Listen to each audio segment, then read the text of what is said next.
As riders, we've all experienced fear at some point. It's a normal part of riding because riding can be a risky sport. We're on a large animal, we're much higher off the ground than we are on our own 2 feet, and a lot of times we're moving quickly and there's a risk of falling. So fear is very normal. In fact, fear is an emotion that's really designed to keep us safe. So when you're getting frustrated with feeling fearful or feeling anxious, you want to remember that fear is there to keep you safe. Many times there's fear or anxiety that we need to be able to overcome, but there's also fear that is there to kind of give us a warning. And when we go through this video, we're going to focus on 2 things. First, understanding our body's response to fear, why these different responses that we have, such as feeling our shoulders tense up or even getting that kind of jittery feeling in our stomach, why these actually have a purpose due to the response that our body has, and also how you can start to think about telling the difference between fear that is really serving a purpose to keep you safe and fear that might be holding you back. I'm Callie. I'm here today with Frida, and you're watching my weekly video show. And we're focusing on the topic of rider fear and anxiety because it is something that is often, for riders, kind of brushed under the rug. It's something that we're told we need to just get over, just get back on the horse, or just show the horse who's boss. It's something that we're told that we need to just push through. And there's times that, yes, we do need to do this, but having a little better understanding of what causes fear, how you can manage your emotions, and also, topic for today's video, what fear we need to listen to and what fear we really need to push past is really important to understand. Let's begin by talking about the physiological response, so our body's response to fear. So when we're in a situation where we are feeling anxious or we're feeling fearful, our body starts to send out stress chemicals and send out adrenaline. And this can range anywhere from putting us into just kind of a mild state of unease all the way to a panic or really to a full kind of fight or flight response. And there's a lot of different sensations that we feel, and they all have kind of an evolutionary background and a purpose to them. So we'll start with just the feeling of the racing heart. So your heart rate increases, your breathing increases, and your breathing becomes more shallow. The purpose of these 2 responses is to oxygenate your body. It's preparing you for action, to be able to fight something or to be able to run away.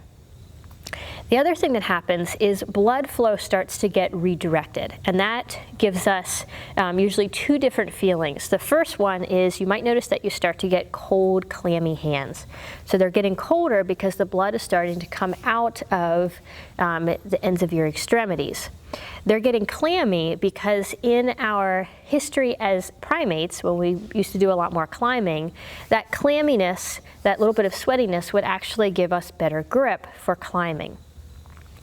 Now, as the blood flow is redirected, it's going to major muscle groups, again, preparing for action and a bodily response.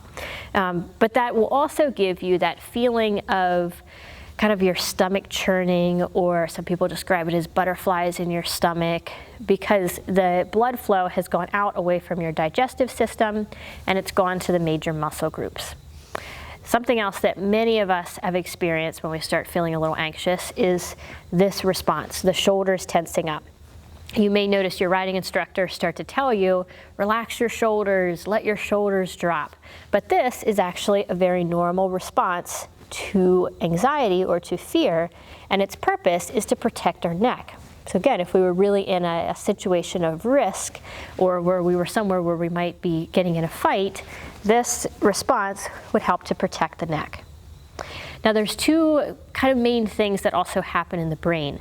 The first thing is that our focus is going to narrow. This is why if you've ever been in a situation where maybe you're riding, your horse starts to speed up, you're losing balance, and you get a little bit panicky, and you never even hear your riding instructor giving you the advice that you need to hear. Things like sit back, shorten your reins. Instead, your focus is narrowed, so you can only think about what your brain determines is the most important and relevant information, probably what the horse is doing.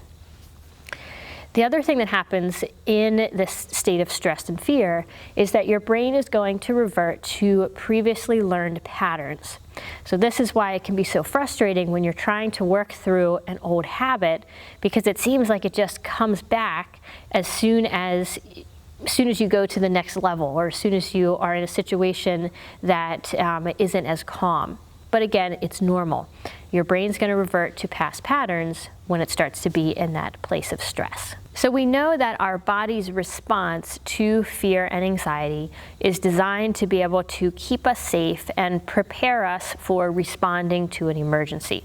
But of course, this isn't always helpful when we're riding. For one, it can just kind of take the joy out of riding, because being in that state is not a fun place to be in. It's not a good feeling. But also, when we're moving more towards that place of fight or flight, as I just explained, with a lot of the responses both in our body, even in our brain, it is going to take away our ability to respond well to the situation.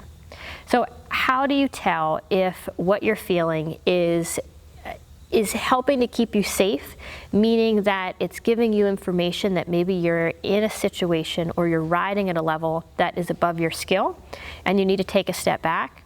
And how do you know if the fear that you're feeling is really unjustified and something that you need to work past?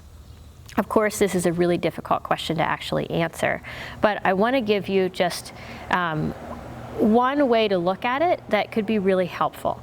And that is to do your best to take a step back and really take an objective look. Think about if you had a friend that was coming to you and was describing the situation that you're in when you're feeling fearful. What would you tell them? Would you tell them that, this is something that you're just going to need to keep working at, maybe take a little step back, but just keep working at your skills and working at being in this situation until you can get more confident in it? Or would you tell that friend that, look, what that riding instructor is asking you to do is just unsafe?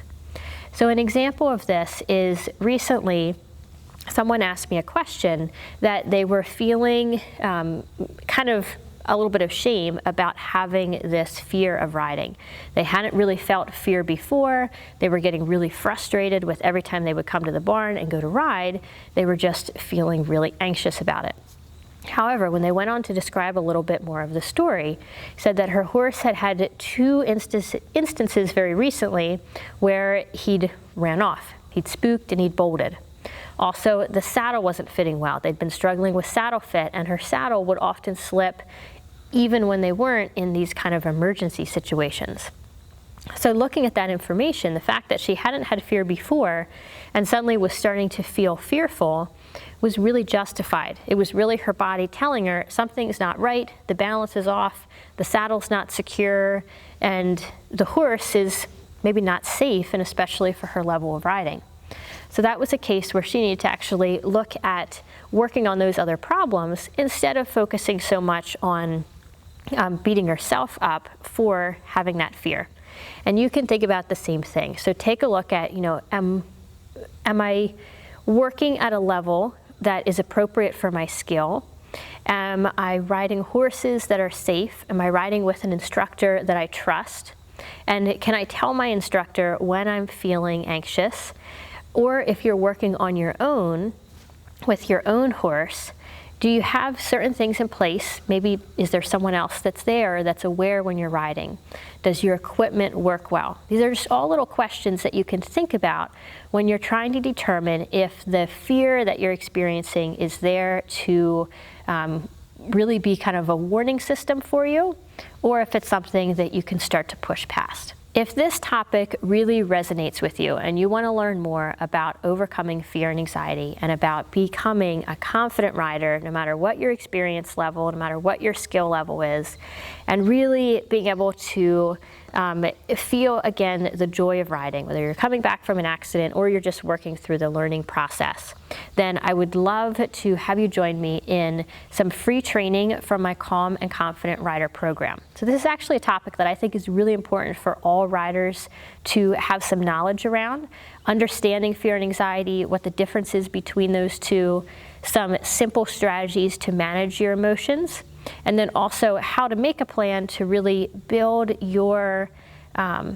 skills and your confidence as a rider by working at kind of that right level within your comfort zone. So you can access this free training at calmconfident.com. We'll throw the link down below this video for you. And if you know anyone else that is in this place where maybe they've had an accident or they often feel kind of fearful when they're riding, forward this video and this information to them, and it could be really helpful. So thank you so much for watching, and I would love for you to leave me a comment down below and just tell me one thing of the different kind of body responses that you feel. What is the one thing that you notice first when you start to become a little bit fearful or a little anxious? I look forward to seeing your comments.